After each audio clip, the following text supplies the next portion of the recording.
Good afternoon. Hope all is well. My name is Laura Gonzalez Dutor, known as Rio, and I'm doing an independent study at UNC Greensboro with the goal of shedding light on the street dance community in the eyes of college students and staff. There's a big disconnect between collegiate dance and street styles and scenes, and I feel the importance to bridge that gap. There are three parts to this project: oral history, workshops, and a culminating battle. I'm reaching out because I'm interested in your contribution to the oral history segment. Part of my research is connecting with well established dancers from different street scenes.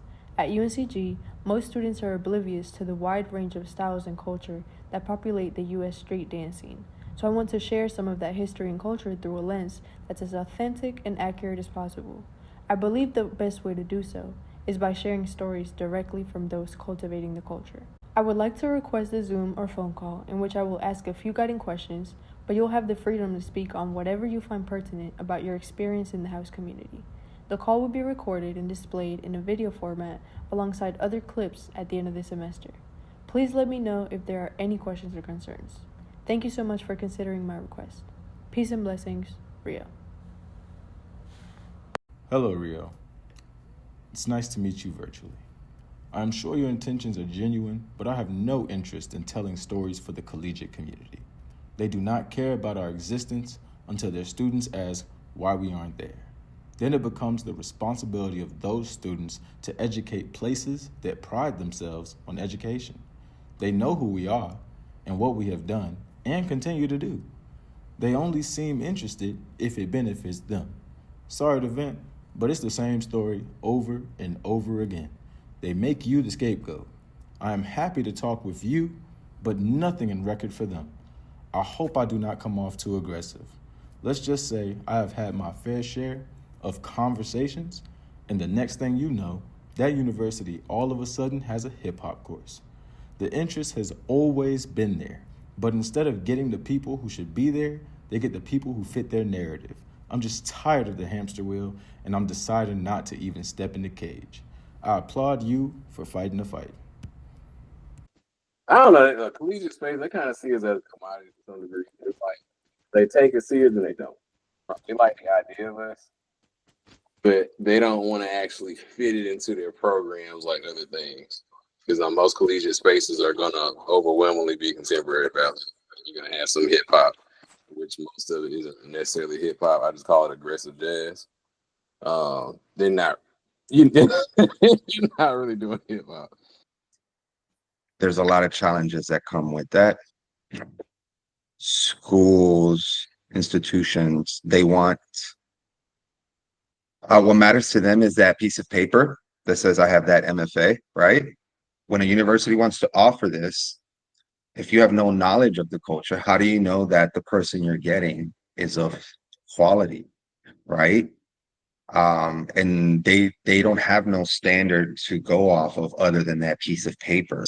Oftentimes these roles get filled with people who are not up to par. The university is like a system, it's like a machine. So they're looking at making money too. So the street dance thing that doesn't have, or from their perspective, doesn't have a curriculum or a pedagogy, that's not easy to package and to monetize.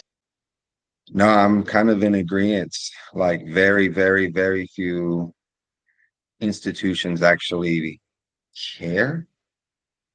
They don't, no one really cares, at least not at the level that is capable of making immediate change, right? There's always people who actually who do the work, who are involved, but it's not enough. I think a lot of people would like bank on care because like if that's the only way for us to measure that you give a damn because the street dance community is used to feeling shitted on. So if you start to put us back in that same trauma, what do you think is gonna happen? Like we're gonna now, okay, yeah, whatever, yeah, we don't need y'all, fuck y'all. And then it goes back into this circle of like, we don't want to support. Why don't y'all come over here? Y'all don't want to learn class. Y'all can't freestyle. Now we starting to pick at each other, and we all want the same thing, which is to live a life to where we can dance and make money off of it. We want the same thing. Now it's like, how do you go get it? Well, we gonna need each other. That means if you got an idea and you want somebody like, oh man, it'd be dope to have you in here because you could do this. All right, cool. We gonna get you in here. Or you know what? Hey, girl, your choreography been killing. We need you to choreograph this piece right here to get us in line, and then we can go from there. Woo, woo, woo. My experience has been mixed. I think that there is a growing interest in street dance, and it's going to be important that we put the right people in place um, in order to build successful programs that are both educational and that match like learning objectives based on what the university would want, and that also is still authentic, true to the style expressed, etc. Just being in college spaces, it's not like I was invited by the college itself, so I wouldn't go as far as to feel like I'm valued by the collegiate space itself. I can be valued by students or valued by other people who do performing arts, but the college itself, no. Um, and they, from my experience, I've not seen a college reach out specifically to anyone from the street dance culture. A common conversation that pops up is telling people to, in collegiate spaces, to step outside of their bubble, go learn foundations, go talk to street dancers, see what, like the type of moves you're trying to emulate, like just go to the source and see it. And I think some people are trying and they're definitely like stepping out there, but I think we're only really just starting now. I had never taken African dance until I got here, and I thought it was really cool to learn other styles of dance from different places. However, I think that a lot of styles of dance here are overlooked and not treated like all equally. I feel like they pick and choose what they want to bring in, if that makes sense. Like they just pick and choose whatever global aspect they feel is acceptable to come into the space, and everything else is just like it doesn't count all of a sudden.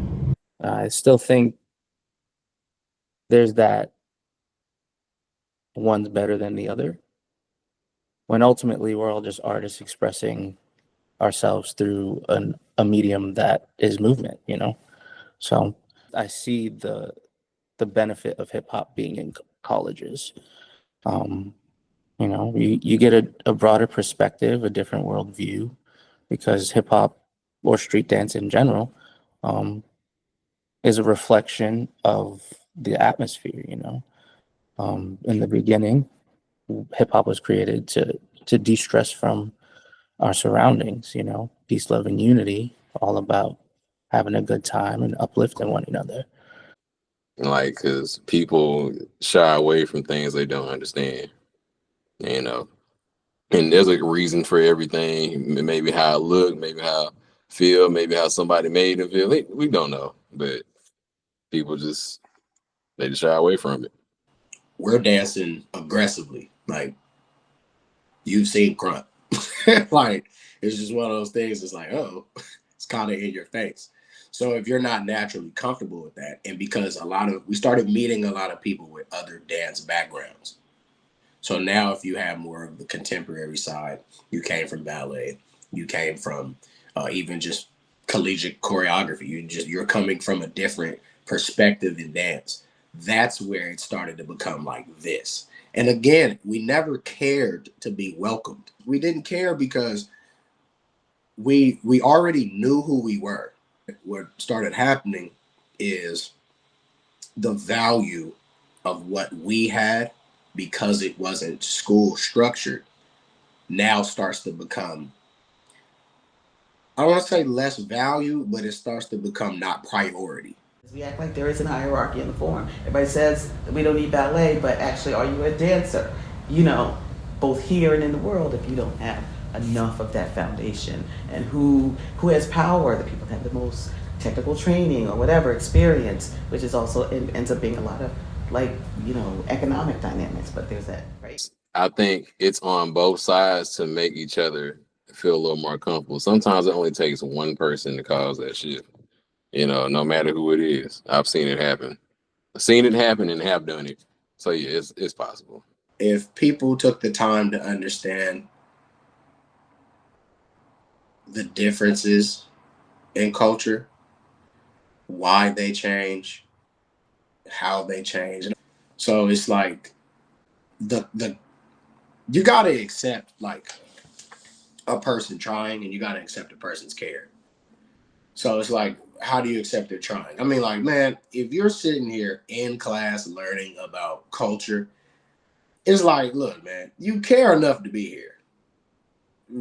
Like your reasoning now is like, now we getting into something deeper. Like, so what's your reason for being here? It's like, come on, bro.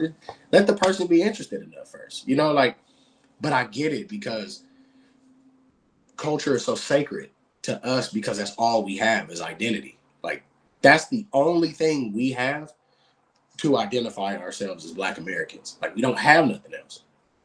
That's why culture is so sacred to us, and that's why it changes so much, because we're only recycling it into the newer generation that cares. And culture is not meant to, like, it's not just for Blacks, man. It's not like because it's too much was put into it by a melting pot of people. Yeah, it's Black culture because of where it derives from and where we pull and the situations that we went through. But come on, bro. If you were interested in something, I'm not going to turn you away from it because you don't look like me. Because guess what? Some identify with the same struggle. I think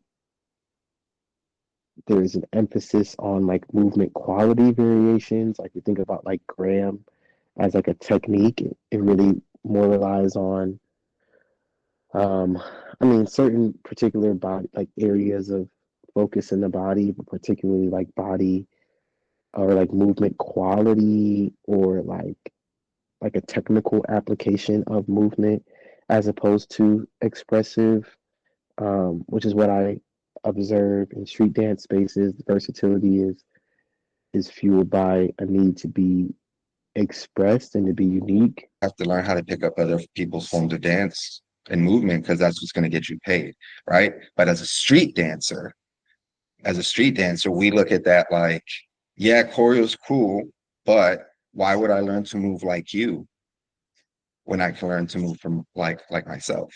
So it's also a self-discovery journey along the way. Growing up, dance for me was very like communal. When I came here, everything was more like do as I do as I say, and if you don't do that, then you're wrong and you're not good. Because it's kind of a big struggle. Because learning myself in my grandma's backyard, I took my time to do what I want. I did what I want. I experimented and I had fun playing around with it, whether I looked bad or whatever. Coming here, it's just like you got people saying you guys need to be learning it like this. Like you showed it once, you showed it 8 count once, and you want me to learn it on the spot, like through my head, like you know what I'm saying? And then like they show it the second time, and they're like, okay, play with it now. Like I didn't even learn it the first time. It's like they don't give you room to be yourself. Like you have to be like them. If that makes sense. I don't know. But it's like they will like they'll push it on us to show yourself, be who you are, all this stuff. But if you really look at what they're looking at and you really look at what they like and like you can tell. The idea of hype or the idea of like encouragement while someone is dancing, being in college and going to main stage shows and being like in the theater and seeing something I liked on stage, we're making noise and we're clapping, we're yelling, and no one else is doing that. We had an instructor kind of pull me to the side after a show one evening. I'm like on the way back to my dorm, and they're like, you just want to make sure that you know what's like appropriate for these spaces and like theaters and I'm like, I hear you, but I think as an artist, I think it's appropriate to make noise. Like if I see something that I like, I'm gonna make the noise. Street dance was loud and proud, and you kind of had more grounds to be yourself. It's the freedom in street dancing. It gives you, if done correctly, the ultimate opportunity to showcase you at your fullest extent, right? And in today's world, the most radical thing that you can be is yourself. One, it took me across the country and the world eventually. I didn't think you couldn't have told me in a million years that I would be booked to go to a whole other country to share my knowledge. And so I think that's one of the biggest highlights for me, being able to connect with people and gain students, like people in Vietnam, Japan, like to add them to my group. I think that's one of the major highlights for me, just connecting. Man, I was the first person ever in my family to ever travel the country without no kind of like military. You know what I'm saying? Like I was the only one in my family to ever do that. And I've been to 5 countries. Like that's dope. Like I inspired my mom to get a passport. I was like, damn. I like when people connect spiritually to dance and are able to change the vibrations in the room. Like being able to feel that intensity, that energy when you're around a bunch of people who are feeling the exact same way as you are. That's pretty powerful. I love how we connect to the music. Like the music usually is the one thing that connects us all. Like conversations can go one way or the other, but when we're all listening to the same beat, hopping on the same wavelength, that's probably really one of my favorite things about the dance community in general. I really seen people get saved. And I mean like really seen people's lives change for the better, but like I've really seen people get healed. I've seen people dance through some really dark stuff. And I've watched people beat depression. I watched people beat the enemy like a lot. That's a highlight, just to be a part of that and to witness that like God is like really real. I don't know how real he is to other people, but like the things I've seen. I started my first dance crew. I was like 16.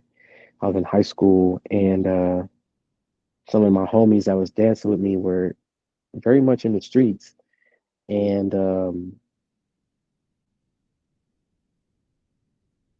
they knew they couldn't live both lives. You know, coming to hang out with me.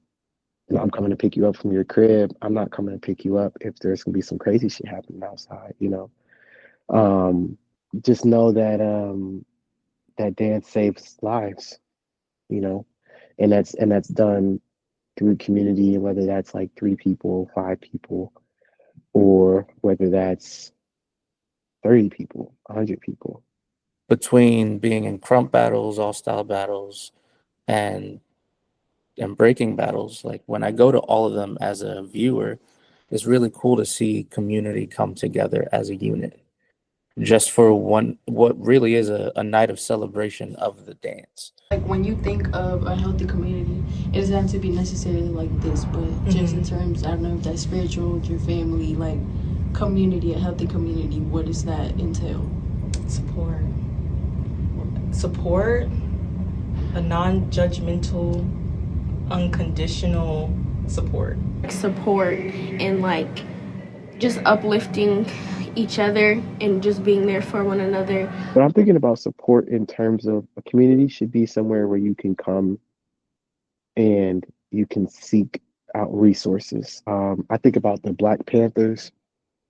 They did everything from literally patrolling the block, watching the police, you know, to feeding the kids, to creating educational pipelines, to social events, to, you know, like know your rights campaigns. Community, a healthy community offers resources that are relevant to the needs of the community. I think if you want a community to work, you have to have the uncomfortable conversations. Like, I think right now, the space that I'm in, I've only ever reached that because the people that I consider my community have had tough talks with me. We might not have seen eye to eye. We might bump heads. Communication and learning how to do it, taking the time, even if that means that sometimes you got to separate for a little bit. We both can sit down and calm down before we speak is another option. But usually people they're not too cool with that for the most part. They want to get it done now, and it's like right now you're mad. You're gonna make me mad, and then we're gonna be mad. Why would we do that on purpose? If I know who you are and the kind of person you are because you either told me or based on our, like, we don't have to ever have this bump of heads anymore. Because at some point in time, arguing with a person just means you really want to communicate with them. You just don't know how. Oftentimes, in the process of attempting to solve it, it turns into a yelling match. You want your point to be heard, I want my point to be heard, but we just too busy instead of just going, what is it that you have a problem with? And if you don't have a problem, how can I best help you? And then spinning that question to the other person. It's a lot of feeling. It's a load of feeling going on. And I mean, I feel things too. However, you got to be able to take that, put it to the side, and communicate well. We pull from places that are just, you got to have a heart to dance. It is sucks because we're emotional, we're egotistical. Like, we're angry, we're happy, we're joyful. We got all of these emotions in one.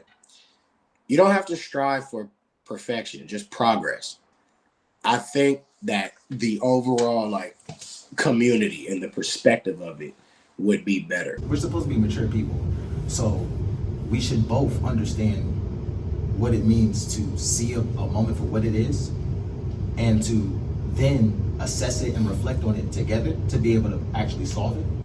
I think a healthy community is one that knows that the diversity in the community is essential. I think a community is a group of people that if one person is not there that day, everyone feels it. Everybody knows it because everyone is needed.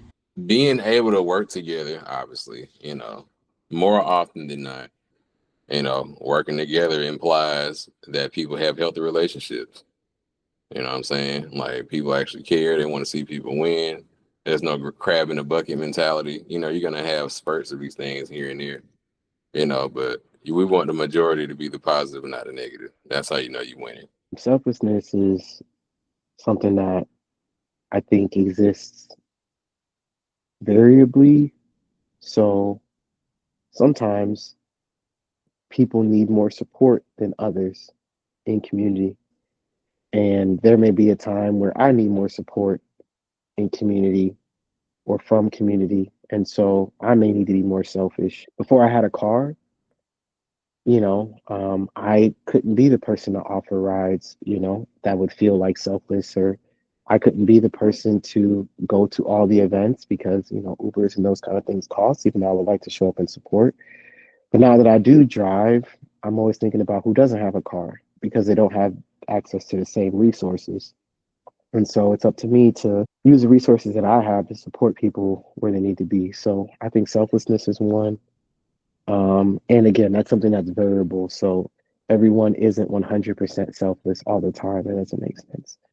We got to network more as a community. I see pockets.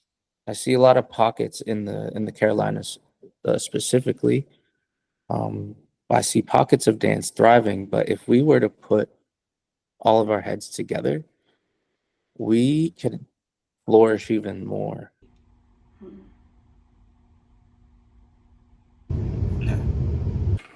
Hell no. Hell no. Everyone's so fixated on what they're doing or what's great for them, which is understandable as dancers wanting to reach goals. But there used to be a time when people would just go to shit because somebody in the community was throwing it. I do see people wanting it to get healthier. I do see certain people taking precautions in a way or taking steps making it healthy. But right now, no, it is not healthy. I think there's healthy people in it, and there are people who should learn how to speak, because the issue isn't that people are more unhealthy in the community, but it's rather that there's not enough healthy speaking happening. I think that there are a lot of healthy things happening. I think that there are a lot of groups of dancers who are practicing really healthy community.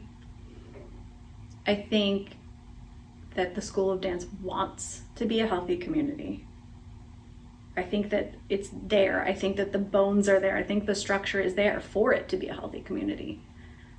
I'm not sure that it is right now. I say in my experience, yes. But for everyone, no. because I witness other people and what they go through, and I say no.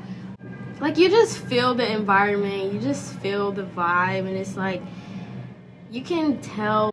A community also has a shared value system, I think. And I don't think, or I can't commit to a sense of a shared value system here. I share a value system with some people here. And they also aren't intentional here. I don't necessarily know that that's a bad thing. If you value community, perhaps. Do we have the time to do that? I don't know, but we think we have we have community meetings, but that's just a bunch of people getting together at a agreed upon time. That does not community make. Right? So I do think it's difficult because I don't know that that's something that the school as an entity, as a governing body, prioritizes. I don't think that's the fault of any certain person, any certain people, any certain activities, any certain things. I think that a lot of circumstances in our wider sociopolitical climate, I think a lot of things come in, like traces of COVID. I think a lot of even just like how the space is set up isn't conducive necessarily to fostering a really healthy, vibrant community. Like the dance community has like a sprain. You fall off your skateboard and you hurt your wrists, and you really should go to the doctor and get it wrapped and go through PT and do the whole thing. And instead, you go home and you put ice on it until it stops hurting, and so yes, things will heal, but then you get like wrists that don't really line up all the way.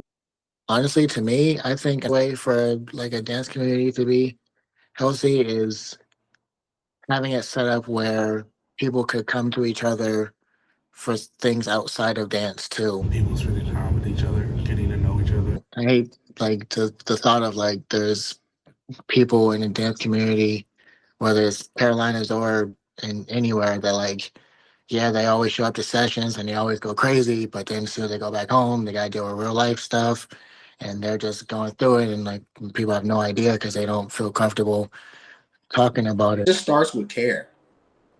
Like just showing the initiative that you care about something. And it's kind of hard to do that nowadays. It's kind of hard to care because people in life now are so guarded. And I think it's just from lack of trust.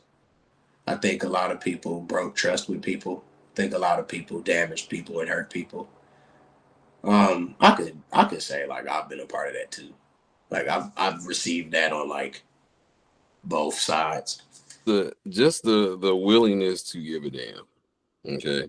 And what I mean by that, a lot of people today, the game is a little different. A lot of people more so for themselves. When you get into more of an opportunistic energy, you kind of just for yourself and you blot out everything else. And so you leave out that compassion and empathy for people around you. And I see that a lot. And that's where you get people who get into their ego and start treating people a certain way. And so that should be a foundation for any scene, but it really has to be established by the people who are in power too, who are leading. Because, just because you're a good dancer, that don't make you a good leader. Community-wise, you could say there's a community, but I feel like that's built off of us as students. I feel like the teachers don't initiate that. Like, we ourselves initiate that kind of community. Obviously, the teachers are a big part of that, and if it's like they have a lot of favorites, or, if they're not, like they're just not giving everybody the same energy, that really goes along with a healthy community or not having a healthy community. Well, I think they infinitely impacted the same way the dynamics of hierarchy or power structures impact us in the world, right? Like,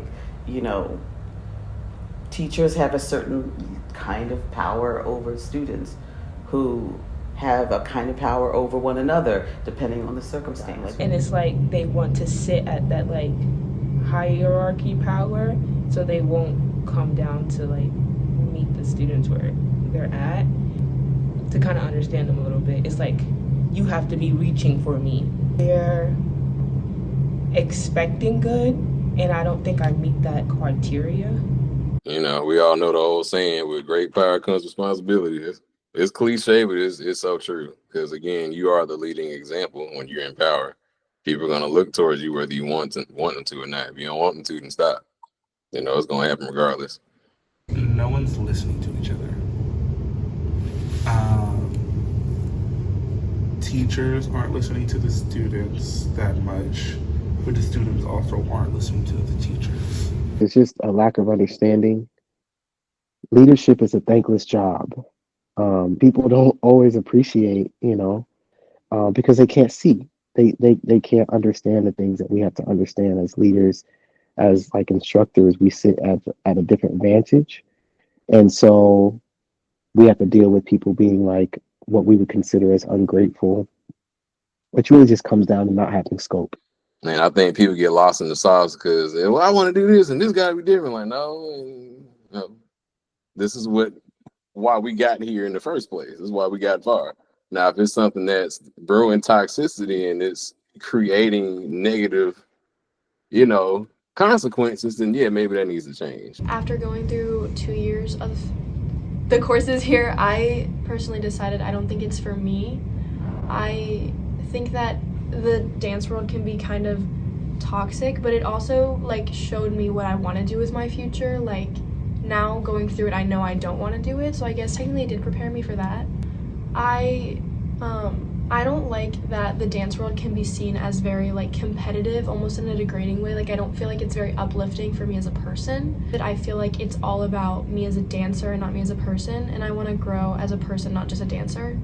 Being at this school has made me realize that it's a cutthroat community. Just because I learned lessons from somebody else practicing problematic things or toxic things, I learned that, and I can take that information and teach it in a way that isn't problematic. Still upholding the things that work, but not being afraid of change. The change just has to make sense with what's already there. You know what I'm saying? What do we value? We value performance. Well, who are the people that decide who gets to perform? If the currency or the coin of the realm is performance or whatever it is in a performing community, right? Who makes those decisions? If you're already in the front of the room and you're teaching or you're giving instruction, there's no need to be insecure. There's no need to be self-centered. There's no need to be narcissistic. There's no need to be on a high horse at all. You're already here. If you're teaching, then you should already be at a certain point. Anything utilized to demean, condemn, or to conquer others is unnecessary in a teaching space. It makes no sense to feel the need to conquer a student. I think that it's really valuable to be around a whole bunch of different types of teachers, but I do think that there are practices that need to leave. Everything comes with balance, honestly. Correct when it needs to be correcting, and let them experience. So I say balance. Have tough love, but empathy when needed. You ain't got to be so overbearing.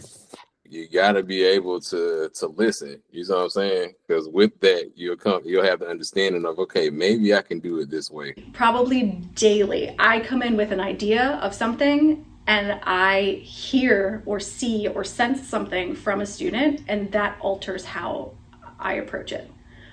Because I'm only one person and I can only provide my point of view, because I can't take myself out of the world and be objective. I'm me. And so no matter how I've thought about something, that's only me. Even with my fam, I'm consistently teaching. There's so many different people, different personalities, and with it being different people and personalities, logic gonna tell you, okay, everybody not gonna learn the same way. Let me see if I can tweak certain things. You know what I'm saying? That challenges you as a teacher too, because then you get to learn different teaching styles. And that teaches you different ways to break shit down. If you comprehend the style well enough, then breaking it down for another person to comprehend would only make sense. But when you meet people, you have to be adaptable to their comprehension. If their comprehension is not on par with what you're giving them, you have to find a new way to teach them. Because when you comprehend the different multitudes of personality and perspective. So you would never have the problem of being like, oh, well, this just is how it is, or this is just what it is, and you need to keep up or catch up. Like, that's not true teaching. That's staying within the status quo. Me as a teacher 10 years ago versus now, totally different ballpark. It's because of those experiences. You got to be able to know what the people feel and what they're thinking. You know, when you're in that leadership position, this is how you're able to lead in the first place. You know what people need and what's on their heart, and then you go from there.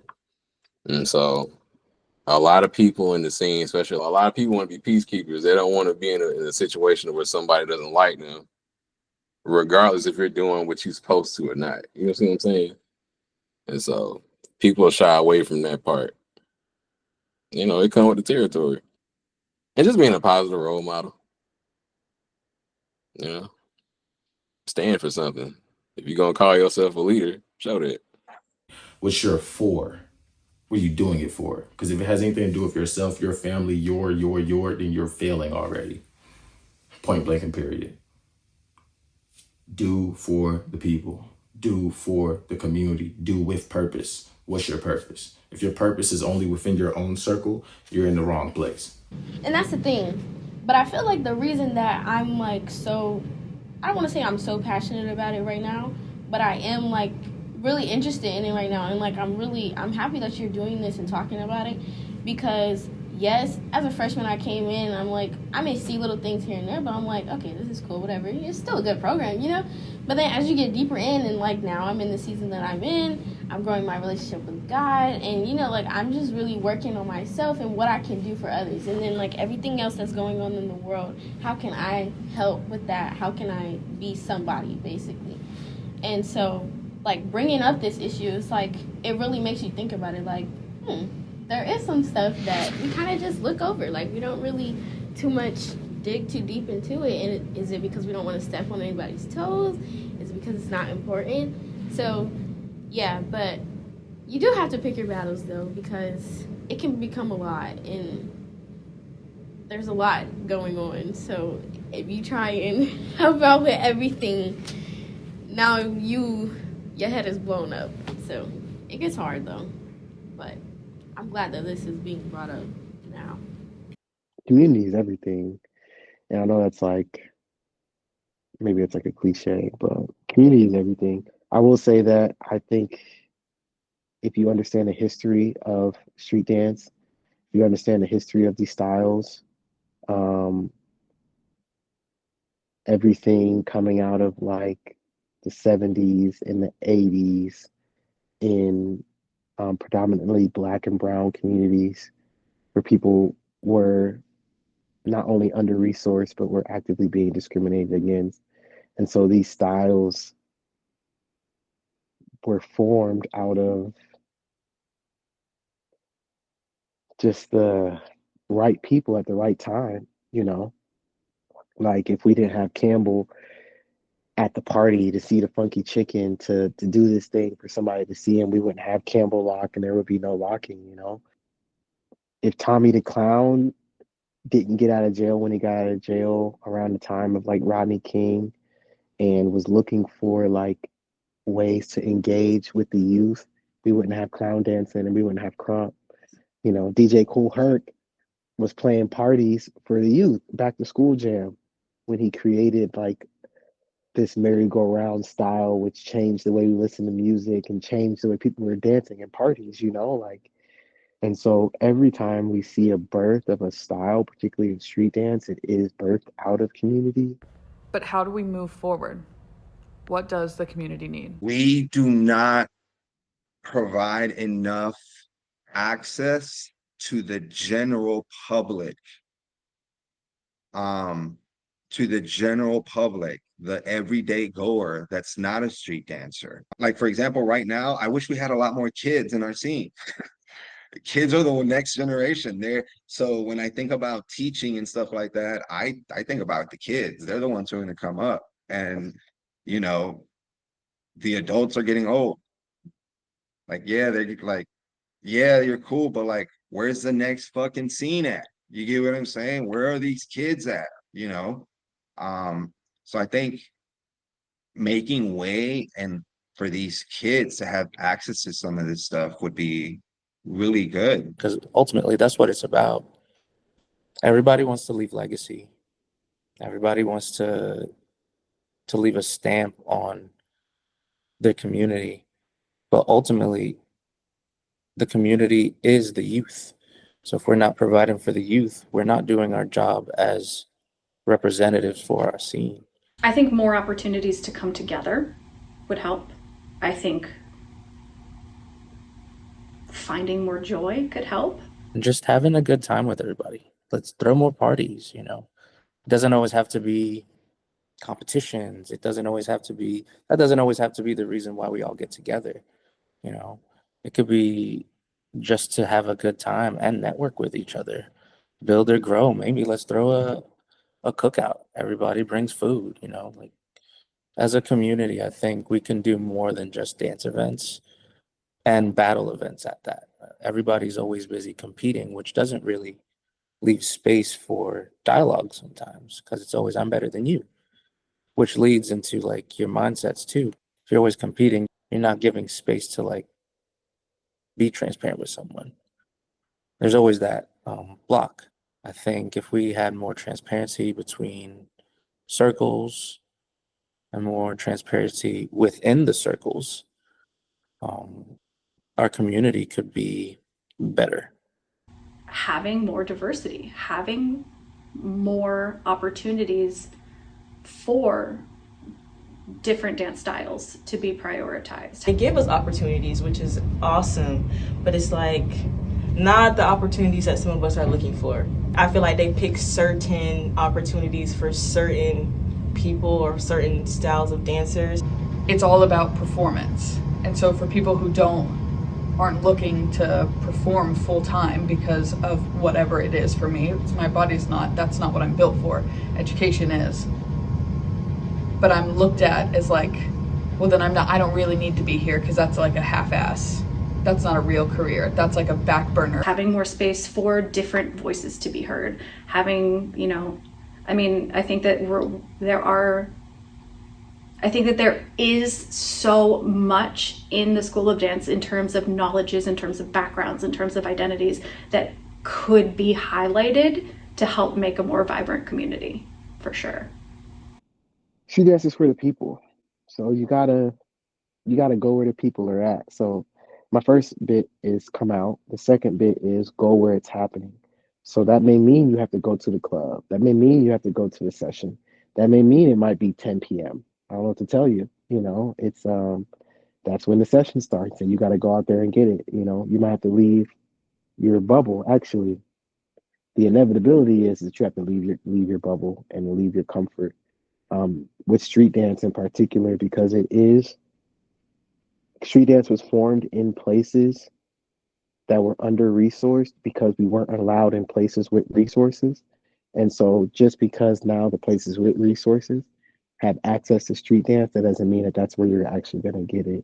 The street dancing has always been just challenging, something you don't find that essence in a studio setting. You're not going to find that essence in an institution, at a university, right? Like, you have to go there. It doesn't matter how dope your hip hop choreo class was. It doesn't matter how dope that workshop you went to was.